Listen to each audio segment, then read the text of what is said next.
When did we start going wrong? Give my dar back to me. I didn't have the energy to go to the bedroom, so I quietly slept on the living room sofa that night. A few days later, my son-in-law, Andrew, visited me before heading to work. It's almost over. Leaving those words behind, Andrew headed to work. His unusually firm tone gave me a sense of unease, but I didn't think much of it. That night, my husband David came home and headed straight to the bathroom without saying a word. I no longer felt anything towards his back. Even though our relationship was so cold due to the layout of the houses, I still had to sleep in the same room. I quietly entered the bedroom after David fell asleep. However, I couldn't fall asleep, even with my eyes closed. I tossed and turned, unable to sleep, as the clock struck midnight. At that moment, I felt someone's presence in the room. With my heart pounding, I opened my eyes and saw Andrew standing there. Why? Ignoring my question, Andrew pulled me out of bed and forcibly pushed me into the closet. He then squeezed in with me and closed the door just enough to see the room. What's going on? Keep quiet. Andrew silenced me with one hand, and I couldn't help but comply. He quietly watched the room through the crack in the door. It's almost time. I didn't know what we were waiting for, but I complied with him. A few minutes later, something happened. What? I gasped at the clear and eerie change in the bedroom, unable to do anything but watch. People prefer happy endings over sad ones. A conclusion where no one is missing and everyone is smiling happily. But does a story where everyone is happy even exist? Isn't someone's happiness always accompanied by someone else's misfortune? This is the story of my happy ending. Happy birthday, Mom. I am Stephanie, and I am turning 57 this year. At this age, it's normal not to remember your own age. But I do because my daughter Emily always congratulates me thoughtfully every year. This year, she gave me a beautiful fountain pen, something I can use regularly as I work full-time. Last year, it was a purse. And this is from me. Happy birthday. Emily, who has grown up so kind, has a husband. His name is Andrew, a former colleague of Emily's. Andrew is quiet and often seems a bit absent-minded. When she first introduced him as her boyfriend, to be honest, I was a little worried. However, I gradually realized that the way he looks at Emily is full of kindness, and he can truly be there for others, which reassured me a lot. Even now, though he speaks a bit hesitantly, the present he handed over was carefully wrapped, and inside was a lovely scarf. Andrew is very polite and also a very kind person. I am happy to be surrounded by such wonderful people. Thank you, both of you. I'll cherish it. Thank you too. And guess what? I bought a cake, so let's eat it soon. I'll cut it. Thanks, honey. Okay, Mom, sit right here.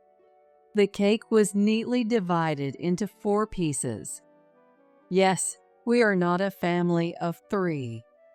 As Andrew was distributing the cake onto plates, the living room door opened. You guys are noisy.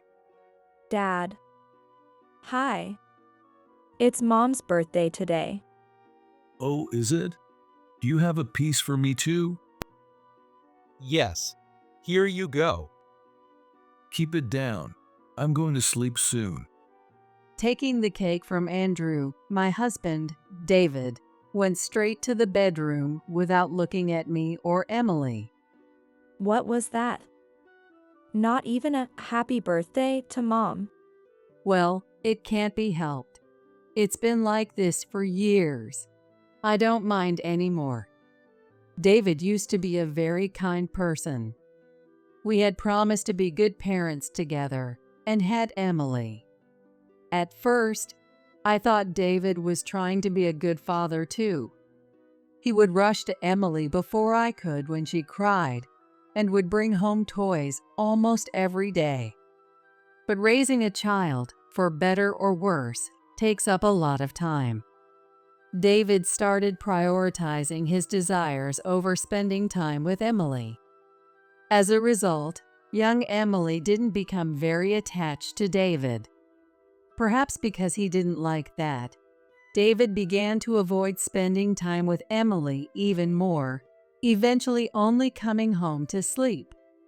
No matter how sick Emily or I got, David remained indifferent, and it seemed the emotional distance between us only grew. By the time Emily was in elementary school, the money David provided had decreased, and to support our living and Emily, I worked tirelessly. However, David's behavior and the dwindling money in recent years have been suspicious. Coming home late every day, unusually low savings, the smell of perfume he never used to wear. He's probably having an affair. Or maybe he's hooked on nightclubs. Either way, it doesn't matter. He's long past the point of being forgiven. Yet, he's so clever at hiding it that I can't get definitive proof, and time just passes in this ambiguous state. I'm sorry, Mom. It's okay. You don't have to apologize. All right. If anything happens, let me know right away. Well, I think we should get going. Thank you for having us. Sure. Take care. I quietly sighed as I saw them off at the door. We currently live in a separate house on the same property. When Andrew, who had no family, came to live with us as a son-in-law, we decided to build another house on our property, considering David's situation. Even so, we still have dinner together in this house, and we spend more time together than with David. We're so close that I feel there was no need to build a separate house.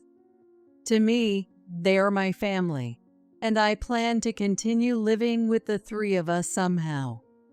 However, such a life didn't last forever. One evening, I was driving home after finishing work early for a change when I received a call from Andrew. Stephanie, Emily has been in an accident. What? She was hit by a truck. I was at work when I got the call from the hospital. I'm heading there right now. Bye. Wait a second. He spoke with a speed I never thought possible for him, and then hung up immediately. What? Emily had an accident? How? Is she okay? I was in a state of semi-panic, but I quickly changed direction and headed to the hospital. I need to contact David. Even though he usually doesn't show much interest in us, I thought surely he would rush over in an emergency involving his daughter. The monotonous dial tone echoed in the car, but it never stopped. No matter how many times I called, he never picked up. It was as if he didn't care about us at all. I even called David's workplace, but they said he had already left for the day. He left work but isn't answering his phone? Where on earth is he during Emily's crisis? Anger welled up inside me, but when I saw Emily's changed appearance at the hospital, none of that mattered anymore. Emily. Is this really Emily? Really? When I arrived at the hospital, I was led to a cold room, not a waiting room or treatment room, but a place with several things covered in white cloth. One of the cloths was pulled back, and Andrew was standing next to it. It was unmistakably a person. Red and black wounds on the skin, black hair. But it no longer had a human shape. The sight made me dizzy. It was Andrew who supported me as I almost collapsed. She apparently saved a child from being hit. It's so like Emily, isn't it? His hand, which was supporting me, was terribly cold, and his voice was filled with a pained, bitter laugh. That form, barely recognizable, had half of its face intact, making it painfully clear that this was Emily. But if I looked just a little away, what should have been there was missing. While the police officer explained the situation calmly, I couldn't stop sobbing. Why did it have to be Emily? Emily did nothing wrong. Why take her from me? My emotions were in turmoil, and I was so distressed, I couldn't understand what I was saying. But there was nothing else I could do. I felt that if I didn't let out all the tears and emotions, I would lose myself completely. Andrew gently held me, his face contorted with frustration. He occasionally sniffled too. Andrew, who is much younger than me, is trying so hard. What am I supposed to do now?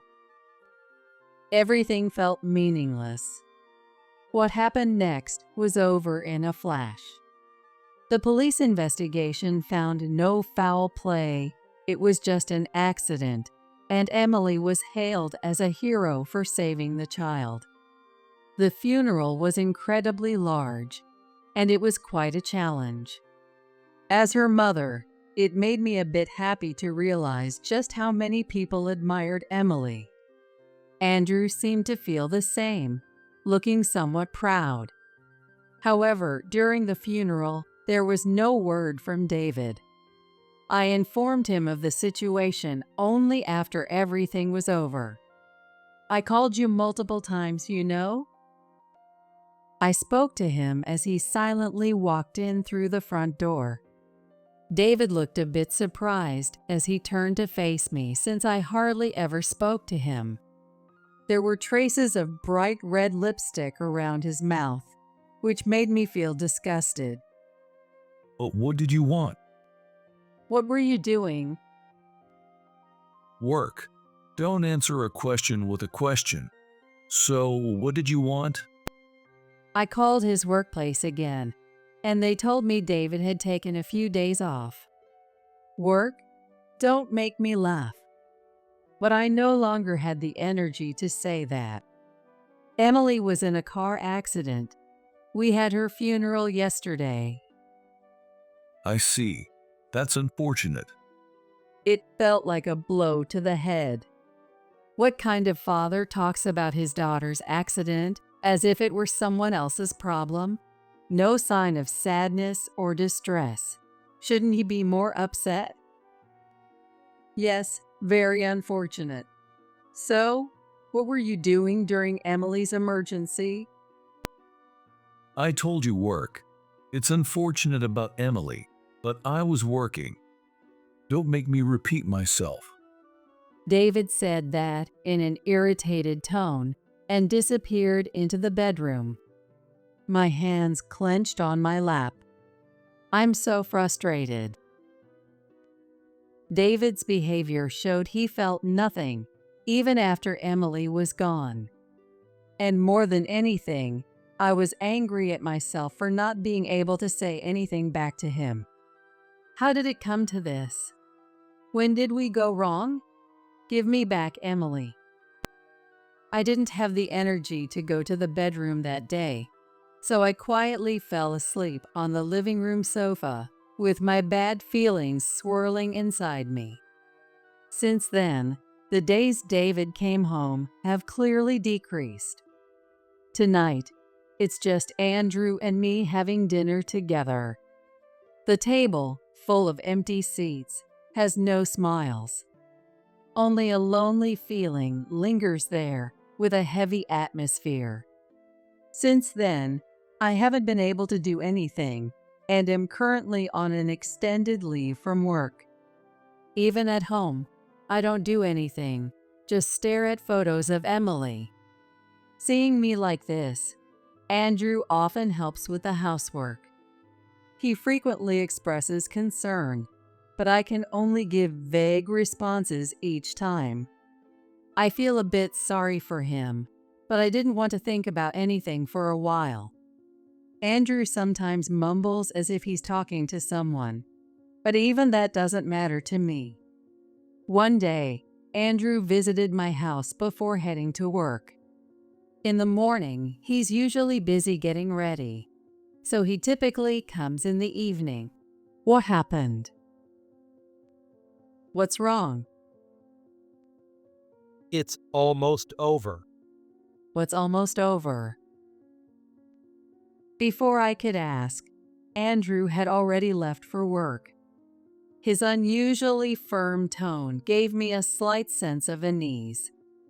I had no idea what he was talking about, but I figured it must be something work-related, so I didn't think much of it and spent another empty day as usual.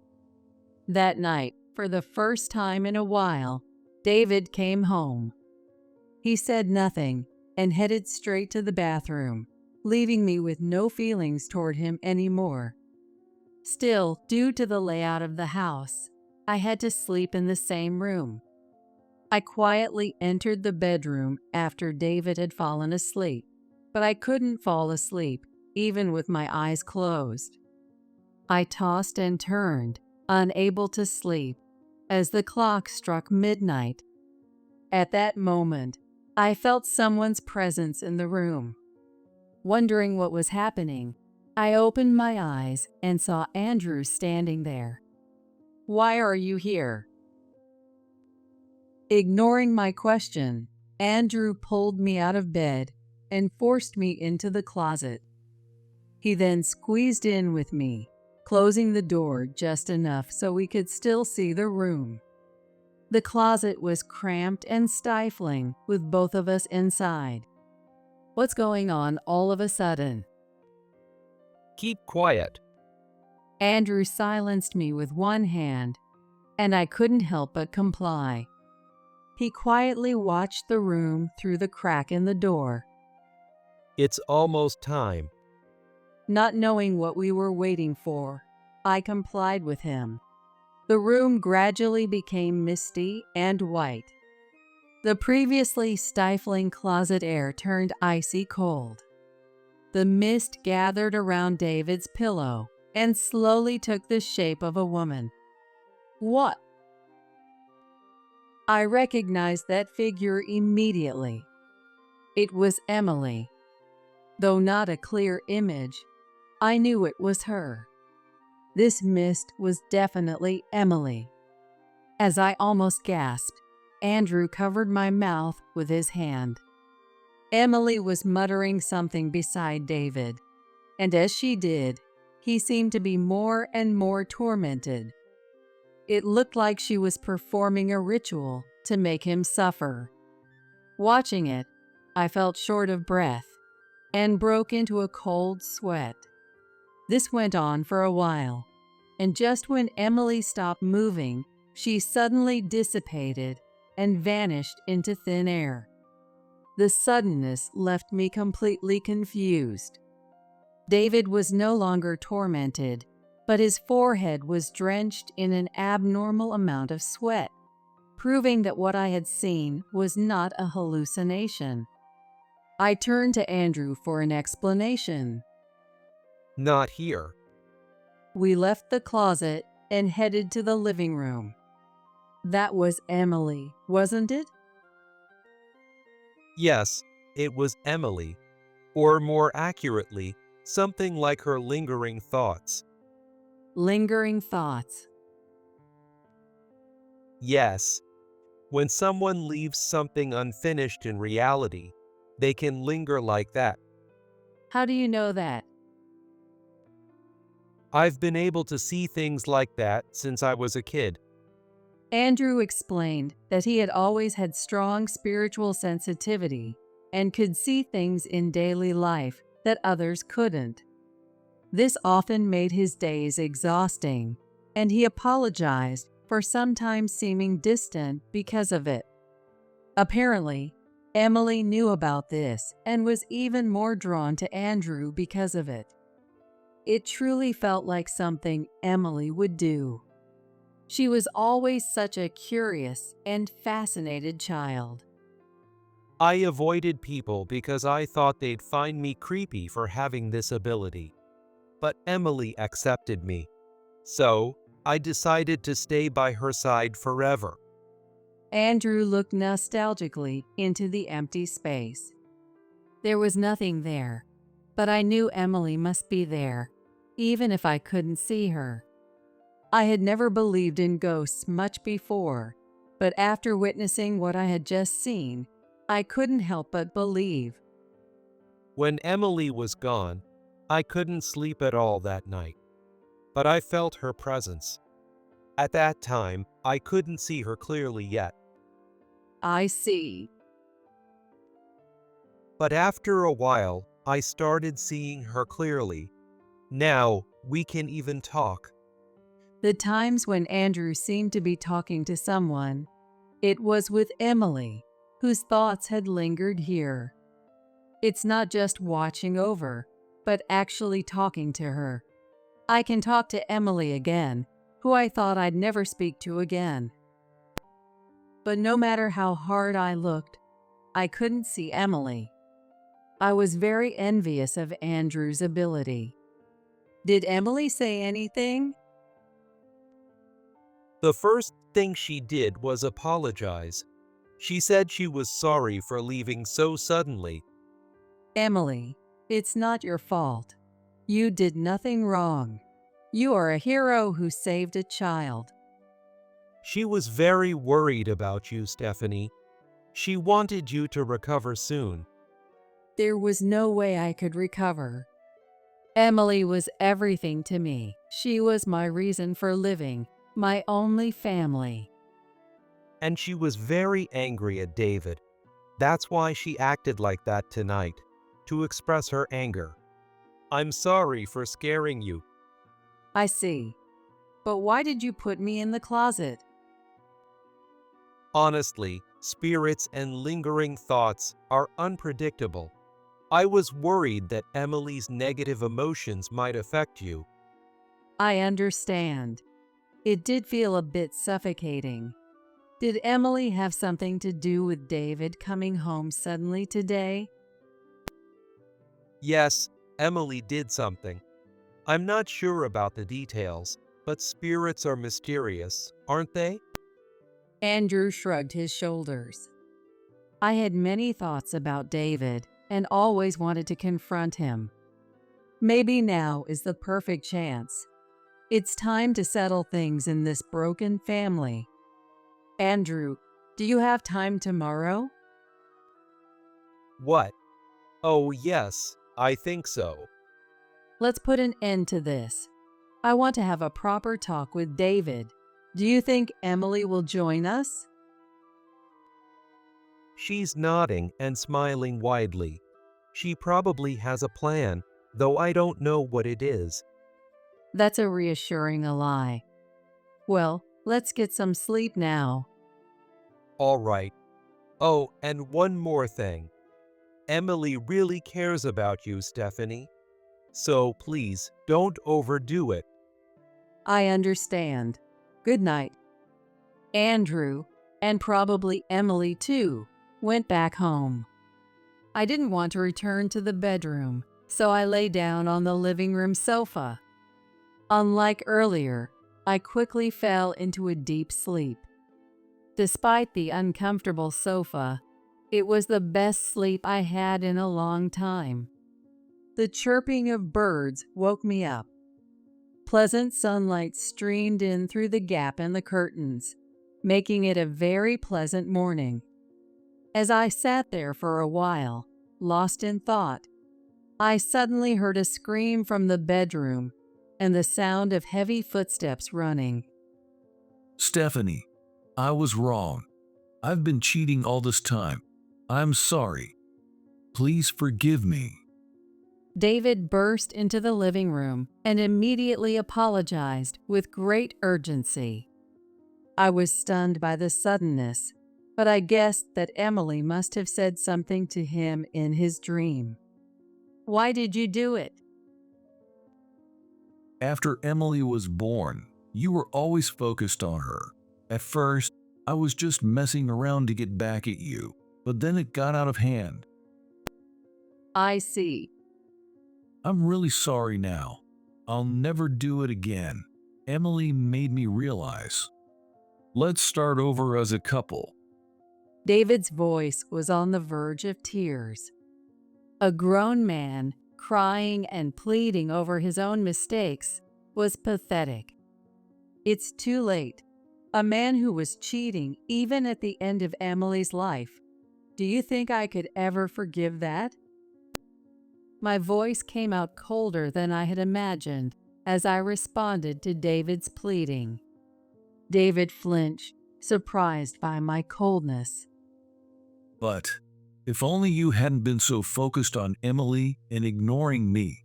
It's not just my fault, it's yours too. David raised his voice in desperation, making me tense up.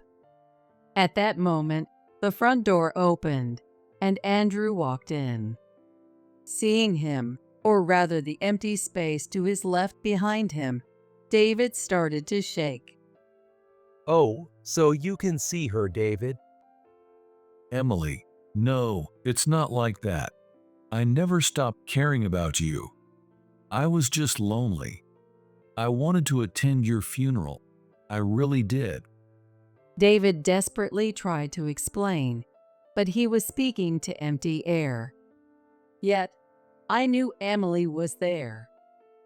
Emily is really angry right now. For Stephanie's sake. I still couldn't see anything, but David's panic made it clear that this was real. But his shallow words won't make any difference. I cheated because Stephanie was always focused on Emily. Emily took Stephanie away from me. Why should I have to listen to you? No father should ever say that his wife was taken away by their daughter. We had promised to raise her together. David was breaking that promise, blaming others, and not understanding his own wrongdoing. Stephanie, tell her you'll forgive me. Otherwise, who knows what Emily will do to me? Hurry, please. Even now, he was only thinking about his own safety, and it was truly pathetic. Even Andrew looked disgusted. Come on, Stephanie. I'm your husband. Emily, I'm your father. Let's talk this through. We'll understand each other. I'm appalled. How did I stay with this man for so long? I should have realized his twisted thinking sooner. But today, I can finally put an end to this ambiguous life. I no longer see you as my husband or Emily's father. Disappear from my life. The moment I said that, David's eyes widened and he slumped. He stared at the floor with lifeless eyes, muttering something unintelligible. I didn't know what had happened and instinctively moved closer to him. It's okay. But Andrew stopped me. Suddenly, I felt as if someone was hugging me from the front. There was only David, now devoid of will, in front of me. But I instinctively felt it was Emily. Even though I couldn't see, touch, or hear her, I knew that Emily was holding me. I felt warmth. "Thank you," I said, hugging her back. I'm sorry. I thought I heard that voice from somewhere. You don't need to apologize. Of course, I feel very lonely, but I'm happy to feel you one last time like this. Thank you for everything. Be happy." Emily's presence and warmth faded away. Suddenly overwhelmed by loneliness, I reached out desperately, but my hand grasped nothing but air. Stephanie, you're incredible. Emily looked the happiest I've ever seen her. As her mother, I was sure there were more things I could have done for Emily. But hearing Andrew's words made me feel at peace. If Emily is satisfied, that's enough. I'll carry my regrets to the grave. David remained there, his head hanging low and unmoving. After that, we took him to a psychiatrist. Sometimes he would return to his senses, trembling in fear and muttering something again. The doctor, puzzled by these unusual symptoms, ultimately decided to admit him to a psychiatric hospital. Even seeing David, who is now an empty shell, didn't stir any sympathy in me. This was the bond of parental love that Emily had left for David. Well, now that everything is over, I think I'll return to work. This may not be a complete resolution. Emily is gone, and David is broken. From the outside, it might look like a bad ending, but my heart feels strangely refreshed. All the years of suffering over David are finally over. I got to hold Emily one last time. Andrew, with his kind heart, supports me as family. For me, this is a happy ending. I have no regrets left. Technically, I am still married to David. Honestly, I have no intention of taking care of him in the future, but for practical reasons like health insurance and the house, I haven't divorced him. Still, I feel a slight twinge of guilt, so I occasionally check on him. However, since he's in a psychiatric hospital, I can't visit him. He continues to live in fear and apology every day, and it will be a long time before he can be discharged. I don't wish for his unhappiness, but I do hope he atones for his sins. On the other hand, Andrew seemed a bit disappointed that Emily's presence had vanished.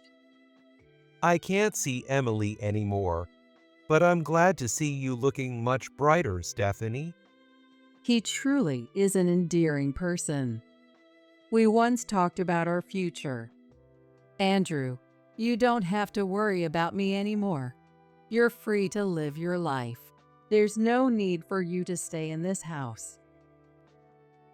That's true, but if it's all right with you, Stephanie, I'd like to stay here. Why? Emily always appreciated you. She said she could pursue what she wanted and grow up straight despite everything because of you. Emily, that's not true. No, I feel the same way as Emily. There's something about you, Stephanie, your incredible capacity for love. Living here, I've come to think of you as my real mother. Andrew said this while turning slightly red and looking away. Seeing him like that, I couldn't help but laugh, thinking how he really seemed like my own son. He looked a bit disgruntled, but then started laughing with me, maybe finding it amusing too. As our laughter echoed, a refreshing breeze blew through the room. It was a breeze as pleasant as Emily's bright smile.